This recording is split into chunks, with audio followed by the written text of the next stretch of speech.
Pemirsa, toxic relationship atau hubungan toksik kadang kala sulit disadari sekalipun menunjukkan ciri-ciri yang jelas. Untuk itu penting mengetahui ciri-ciri hubungan toksik agar segera sadar dan tidak terjebak di dalam hubungan tersebut.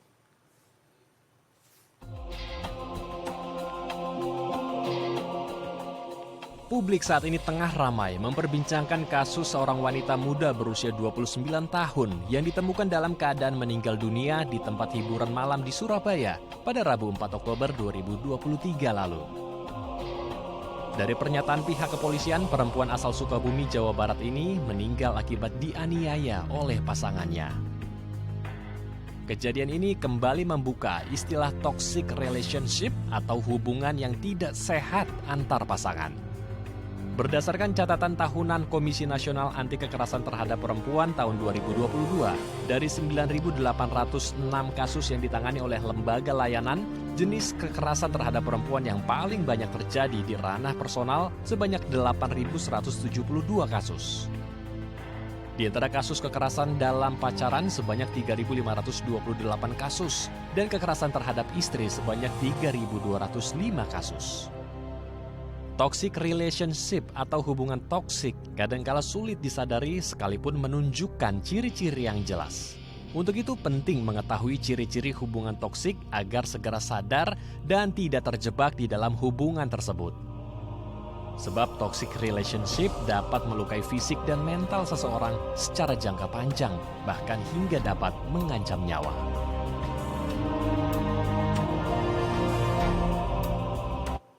Ya, untuk membahas lebih lanjut kita telah terhubung langsung dengan Mbak Vinandita Utari selaku psikolog. Kita langsung sapa narasumber kita hari ini.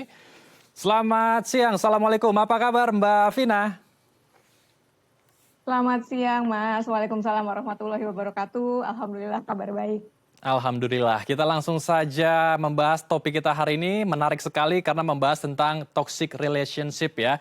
Dari tayangan tadi kita bisa belajar bersama bahwa pentingnya menjalin sebuah hubungan yang sehat ya. Agar hubungan yang kita bangun ini tidak mencederai, tidak melukai satu sama lain. Nah, kalau membahas toxic relationship ini kan sebetulnya luas sekali Mbak Vinan ya. Apalagi kalau kita melihat dan merasakan juga toxic relationship ini. Tapi ketika warga biar lebih tahu dulu ya core-nya, sebetulnya apa yang dikategorikan sebagai toxic relationship, Mbak Vina? Iya, kalau kita merujuk dari katanya sendiri kan toxic itu racun ya, sesuatu yang beracun. Relationship itu adalah hubungan, berarti toxic relationship adalah hubungan yang beracun gitu ya. Nah, itu maksudnya adalah hubungan yang tidak baik-baik saja, hubungan yang memang menyulitkan, bahkan kondisinya bisa semakin buruk apabila hubungan tersebut diperpanjang atau diteruskan gitu ya. Kemudian toxic relationship itu sendiri memang pola-polanya adalah bagi pelaku biasanya dia mendominasi sebuah hubungan gitu ya, mendominasi sebuah hubungan, kemudian toxic relationship juga tidak terjadi serta-merta secara mendadak, tapi itu juga melalui sebuah proses. Jadi biasanya diawali dengan gangguan-gangguan emosional, kemudian dari hal-hal yang kecil-kecil, misalkan mulai marah, kemudian mulai melempar, mulai menendang, atau dengan cacian dan makian hingga perilaku negatif lainnya yang semakin menantang gitu ya. Jadi ada challenging behavior di situ. Kemudian di sisi lain bagi korban sendiri biasanya profil-profilnya adalah orang-orang yang lemah, orang-orang yang tidak berani melawan, dan juga orang-orang yang memang memiliki rasa ketergantungan yang tinggi terhadap pelaku atau terhadap orang tersebut. Sehingga ketika hal tersebut dilanjutkan gitu ya, hubungan itu dilanjutkan, maka terjadilah yang namanya toxic relationship atau hubungan yang beracun itu tadi. Baik, jadi lebih banyak memunculkan momen atau hal-hal negatif daripada hal-hal yang positif ya ketika berhubungan. Agar kita memiliki sistem alarm yang lebih tinggi terhadap orang lain ketika kita menjalin sebuah hubungan. Apa red flag atau tanda-tanda awalnya ketika kita menemukan orang yang toksik begitu ya, orang yang mempunyai indikasi perilaku yang beracun agar kita juga bisa lebih waspada lagi ketika sedang menjalin hubungan dengan orang luas? Iya, kita lihat dari tanda-tandanya gitu. Yang pertama adanya perilaku impulsif gitu ya, perilaku yang cemburu tapi cemburunya itu berlebihan, tidak beralasan gitu. Kemudian kalau di dalam ilmu relasi sebuah hubungan yang baik itu adalah yang berproses. Nah, ketika kita bertemu dengan orang yang baru dikenal atau baru dekat selama sebulan atau bahkan baru seminggu 2 minggu, ini sudah berani menyatakan bahwa oh kamu adalah suami terbaik untukku atau oh kamu adalah calon ibu bagi anak-anakku, sementara dia baru kenal atau baru dekat gitu ya. Nah, ini juga perlu diwaspadai. Kenapa bisa secepat itu gitu? Karena ini kan kita mau mengenal tanda-tandanya gitu ya. Jadi kalau sesuatu yang mencurigakan kok bisa cepet banget misalnya, atau orang tersebut misalnya buru-buru mau cepet biar jadian gitu kan ya. Kalau dalam sebuah berpacaran atau dalam hubungan relasi misalkan. Kemudian yang berikutnya adalah ingin menguasai gitu ya, ingin menguasai dan tidak membuat nyaman pasangannya gitu ya. Pasti pasangannya itu merasa tertekan, merasa tidak menjadi dirinya sendiri, dan juga merasa bahwa dia tidak mendapatkan dukungan. Nah, kalau ditinjau dari sudut pandang relasi, kalau relasi yang baik adalah hubungan yang memang saling mendukung satu sama lain. Nah, ketika kita menemukan bahwa kok saya nggak pernah didukung atau saya tidak pernah mendapatkan dukungan dari pasangan saya, nah ini juga sudah ada, ini juga tanda gitu ya. Kemudian adanya emosi ya, gangguan emosi ataupun challenging behavior, perilaku menantang yang tidak bisa dikontrol gitu ya. Nah, ini berkaitan dengan pola asuh, dengan keadaan atau kejadian orang tersebut di masa lalu yang tidak terselesaikan, kemudian ini memicu sampai dia remaja dan dia dewasa. Contohnya adalah perilaku tantrum gitu ya. Kalau kita tahu perilaku tantrum umumnya dialami oleh anak-anak usia 2 sampai dengan 4 tahun. Tapi ternyata ketika perilaku tantrum tersebut tidak selesai di usia anak-anak, ini akan terbawa ketika dia remaja. Jadi tanda-tandanya sebetulnya udah ada nih ketika dia remaja gitu ya. Kemudian tidak selesai juga di masa remaja, maka akan berlanjut ketika dia menjalin relasi di masa dewasanya. Dan seperti tadi saya bilang bahwa tidak serta-merta, pasti akan ada tanda-tandanya, mulai dari yang menguasai, ingin selalu mendominasi, kemudian juga ada sikap impulsif gitu ya, yang cemburu berlebihan tidak beralasan. Namun juga di satu sisi bagi korban harusnya juga dia bisa merasa bahwa oh ini cemburu yang tidak wajar. Tapi kadang-kadang ada juga orang yang merasa bahwa dengan alih-alih diperhatikan gitu ya, jadi dia ngerasa bahwa oh nyaman kok ketika saya dicemburui, padahal itu sesuatu yang tidak wajar. Gitu. Baik, jadi ini cukup kompleks ya. Biasanya orang yang toksik itu lebih suka mendominasi dan lebih suka menguasai lawan bicaranya atau lawan pasangannya. Jadi kita harus berhati-hati, dan tadi juga sempat dikatakan oleh Mbak Vina, orang tua ini menjadi support system yang penting yang akan berperan untuk tumbuh kembang anak, karakter anak, sehingga anak itu ketika dewasa juga akan menentukan apakah dia menjadi pribadi yang baik atau toksik. Nah, kita akan membahas lebih dalam tentang bagaimana peran orang tua di rumah, tumbuh kembang anaknya supaya maksimal, dan seperti apa sebetulnya ketika anak-anak sudah ada timbul gejala-gejala toksik. Seperti apa sebetulnya peran orang tua di rumah agar bisa menghilangkan sifat-sifat yang tadi Mbak Vina sudah sebutkan. Tapi ditahan Mbak, kita akan bahas usai jeda ya Mbak. Baik pemirsa, jangan kemana-mana karena kami akan kembali sesaat lagi.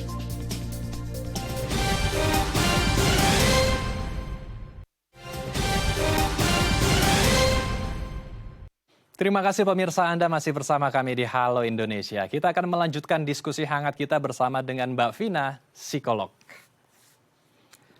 Mbak Vina, sebelum ke pertanyaan saya di segmen sebelumnya tentang bagaimana dari sisi orang tua agar bisa membesarkan anak dengan optimal, memiliki karakter yang baik, dan ketika dewasa tidak menjadi toksik di lingkungannya, saya ingin mengetahui juga Mbak Vina, karena mungkin di luar sana juga banyak teman kita atau warga kita yang sedang menjalin hubungan yang toksik tetapi dia tidak sadar.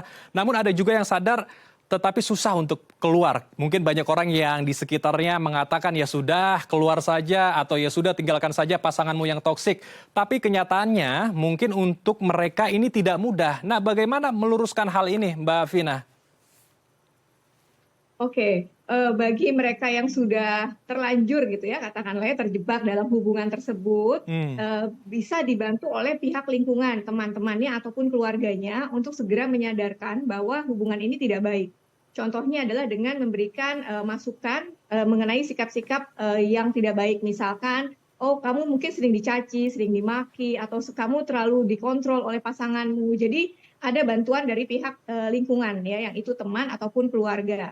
Yang berikutnya diharapkan ada penyadaran juga dari pihak korban sendiri gitu ya. Ketika dia sudah mulai melihat, kita bisa bantu misalkan, oh iya kalau kamu tetap lanjutin, kamu sendiri merasa nggak nyaman kan, kamu nggak bisa melakukan hobi kamu kan yang selama ini kamu lakukan karena dikekang gitu ya, karena ada pengekangan di sana. Jadi perlu bantuan dari orang lain. Sampai kemudian ketika memang dia sudah tidak bisa sendiri lagi untuk menghadapi masalah ini, karena sebuah karakter itu tidak bisa dirubah.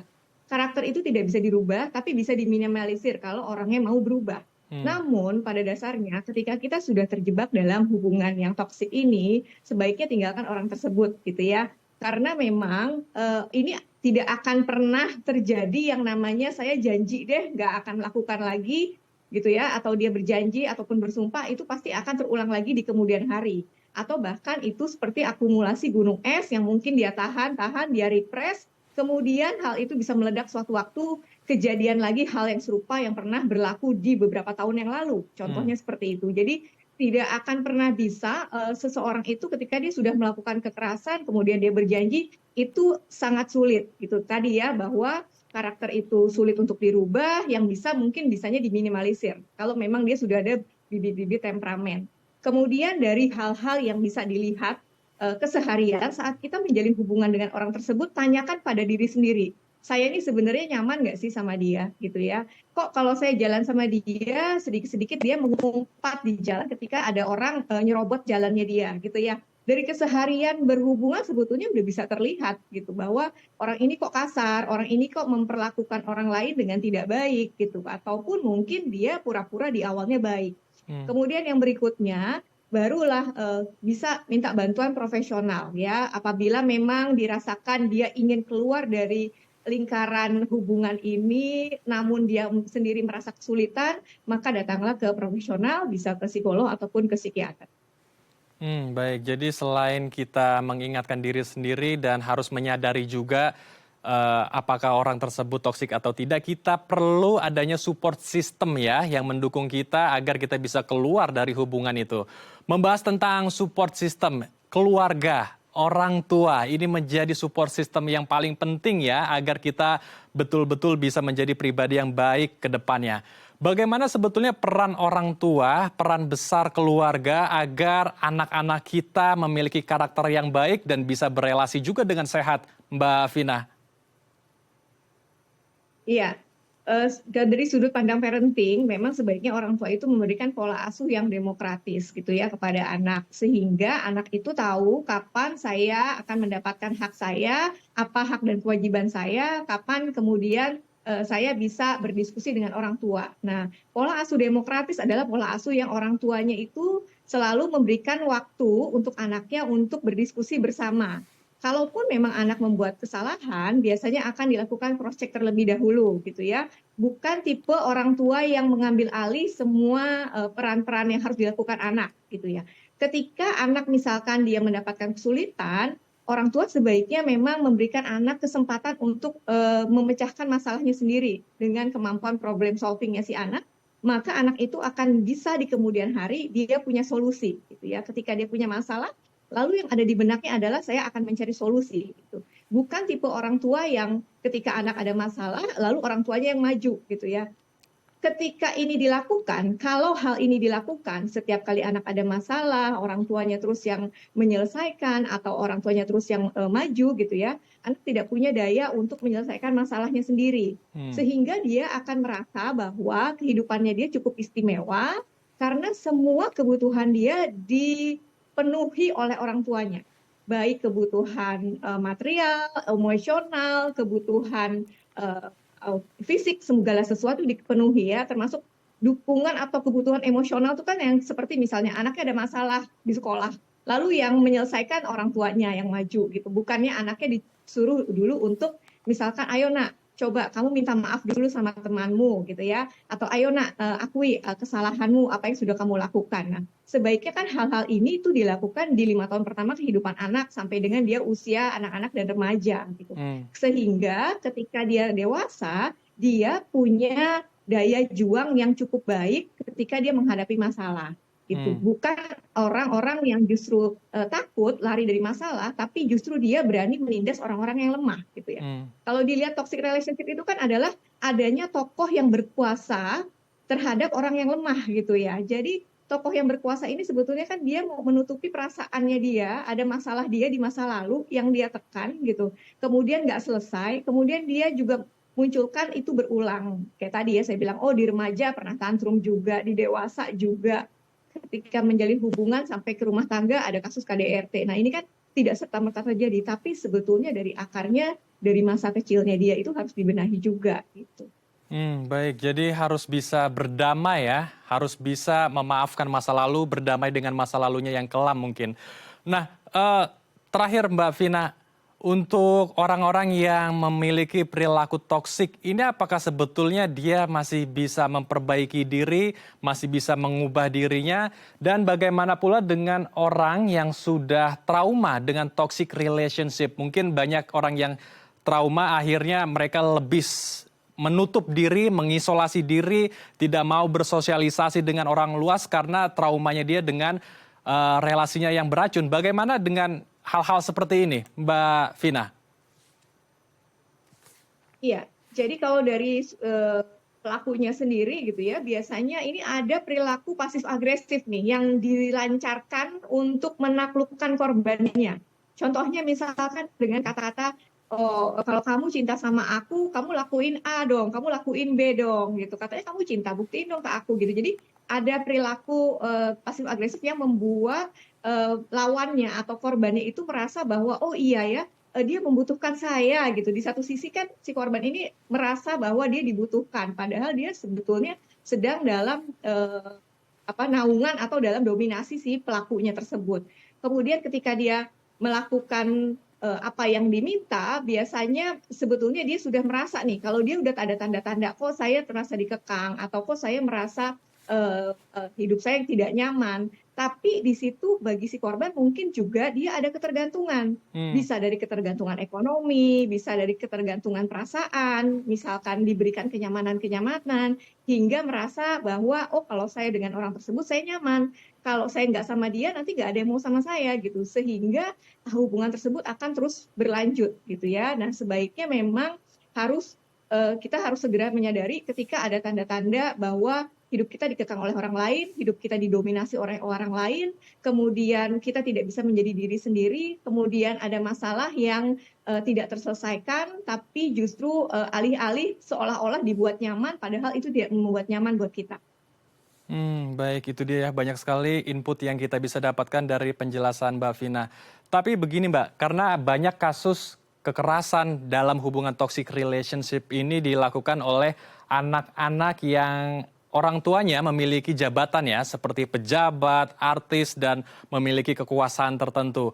Nah, privilege ini biasanya mereka gunakan, hak kekuasaan ini mereka gunakan, power yang mereka punyai, mereka gunakan untuk seperti yang sudah Mbak Vina jelaskan tentunya, untuk mengintimidasi pasangannya, kemudian semena-mena sama orang lain, dan lain sebagainya. Bagaimana sebetulnya pola anak-anak ini sehingga benar-benar bisa switching ya, menggunakan privilege-nya dia justru untuk ya sebaiknya melakukan kebaikan dan bisa bermanfaat bagi orang luas. Apakah kembali lagi core utamanya di orang tua yang memiliki kekuasaan dan jabatan tersebut Mbak, agar bisa lebih banyak melakukan quality time dengan anak-anaknya? Iya. Jadi support system dari keluarga itu sangat penting, apalagi kalau kita merasa bahwa sebagai orang tua, oh ternyata saya menyadari sekian tahun saya didik anak saya salah ya, dengan memberikan keistimewaan-keistimewaan yang justru membuat anak saya nggak punya daya juang gitu ya. Ketika kita sudah terlanjur melakukan dan kemudian kita menyadari, lalu segeralah ubah ya, di switch itu tadi. Kita segera ubah dengan apa? Dengan hal-hal yang kita miliki, itu bisa kita ajak anak-anak misalnya, "Nak, kita ke panti asuhan yuk, kita menyumbang." Atau ketika lagi jalan-jalan kita bisa lihat, "Nak, betapa beruntungnya ya kamu misalnya bisa hidup sama ayah bunda dengan menikmati fasilitas yang ada, tapi banyak loh orang-orang di luar sana yang tidak seberuntung kita," gitu. Jadi berikanlah contoh-contoh yang nyata. Ingat bahwa usia anak-anak itu adalah mereka pemikirannya sangat konkret. Yang dia lihat sehari-hari lah, itulah yang dia anggap itu benar gitu. Jadi saat kita memberikan contoh pun juga harus dengan konkret. Contohnya ngajak ke panti asuhan, kemudian kita kasih tahu, oh di pinggir jalan ada orang yang tidak seberuntung kita, ada orang yang tidak punya rumah, tapi kita punya rumah. Nah, kamu harus bersyukur. Jadi harus diberikan sesuatu yang konkret. Itu tadi kalau untuk kasusnya ke anak-anak ya, ketika kita menyadari bahwa kemarin pola asuh saya salah dan saya mau merubah. Kemudian ajaklah ke hal-hal yang kebaikan-kebaikan, bahwa kita bisa kasih tahu, oh walaupun misalnya ayah bunda adalah tokoh terkenal, ayah bunda misalkan bisa punya jabatan atau posisi tertentu, tapi ini ayah bunda peroleh dengan usaha yang sangat bertahun-tahun gitu ya, usaha yang susah payah untuk mencapai hal ini. Oleh karena itu kamu harus belajar ya, belajar sungguh-sungguh dan juga menyayangi teman. Ketika kamu punya banyak teman, maka hidup kamu akan lebih bahagia dan sebagainya. Jadi intinya adalah tidak serta-merta menyediakan apa yang anak minta, tapi anak juga diajarkan untuk dia berusaha. Kalau kamu misalkan mau sesuatu, berarti kamu harus misalkan berprestasi, atau kamu sudah melakukan hal yang orang tua minta. Jadi anak tahu nih kapan saya mendapatkan hak saya, dan kapan saya mendapatkan apresiasi dari orang tua saya. Sehingga di kemudian hari ketika nanti dia dewasa, dia akan lebih menghargai orang lain dan dia akan menghargai sebuah proses dan tidak menyakiti orang lain di kemudian hari. Baik, kita harapkan diskusi kita hari ini bisa memberikan banyak input, banyak insight baru untuk pemirsa di rumah, agar kita bisa menjalin hubungan yang baik dan juga membesarkan anak-anak kita dengan baik, sehingga kita bisa menjadi masyarakat yang utuh, masyarakat yang bisa berdampak dan jauh ya dari kata toxic relationship. Terima kasih Mbak Vina telah berbagi bersama kami di Halo Indonesia. Salam sehat, Assalamualaikum Mbak Vina. Waalaikumsalam warahmatullahi wabarakatuh.